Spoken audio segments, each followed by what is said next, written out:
It was just another normal day for 16-year-old Emma until she moved into her new house. Emma and her family had just moved to this old Victorian house in the middle of nowhere. It was an idyllic, quiet countryside town, and Emma was excited to finally have some peace and quiet, away from the noise of the city. While exploring her new home, Emma felt something strange about the attic. It was just an old, dusty space filled with cobwebs and furniture that the previous owner left behind. But as she made her way through the clutter, she came across a large, ornately framed mirror leaning against the wall. It was covered with a cloth, probably to hide its tarnished surface, but Emma couldn't help but wonder what it was doing up here. That night, as she lay in bed, she could have sworn she heard faint whispers calling her name. At first she thought it was just her imagination, but then she heard it again the next night, and the night after that. It was coming from the attic.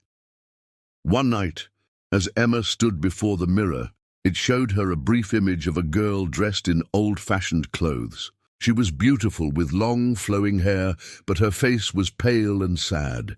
Then just as quickly, she vanished. Emma thought it was her imagination, but the whispers grew louder every night, and she knew she had to do something. Emma started digging into the house's history and soon found out that a girl named Eliza lived there 100 years ago. She had vanished without a trace, and no one knew what happened to her, but Emma wasn't so sure she'd imagined the whole thing. As Emma continued to research, she found Eliza's old diary hidden behind a loose brick in the attic. And as she read through it, she learned that Eliza had a cruel governess who forced her to take part in strange rituals. But the most peculiar thing was that behind one of the diary entries there was a small sketch of the mirror. That night, as Emma looked into the mirror, she had a vision of the past. She saw Eliza and the other girls wearing white robes dancing around the mirror.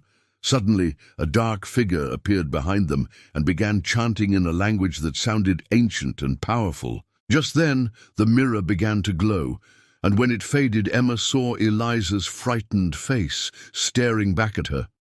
She realized that the mirror was a magical object that trapped the souls of those who gazed into it. Suddenly, Emma was pulled halfway into the mirror world. All around her, she saw the trapped spirits, including Eliza's. They reached out to her, desperate for help. In that moment, Emma understood that the mirror had to be broken from the inside of the hidden room where the ritual was performed. With newfound determination, Emma followed the clues from Eliza's diary and discovered a secret passage behind the fireplace that led to the hidden room. But as she stepped through, a dark force tried to stop her. With a final push, Emma managed to break the enchanted mirror from both sides, releasing the trapped spirits, including Eliza's. As the mirror shattered completely, the house seemed to sigh, and Emma felt a sense of peace. Perhaps she wasn't alone anymore. Just then, she could have sworn she heard one last soft "thank you" in the wind.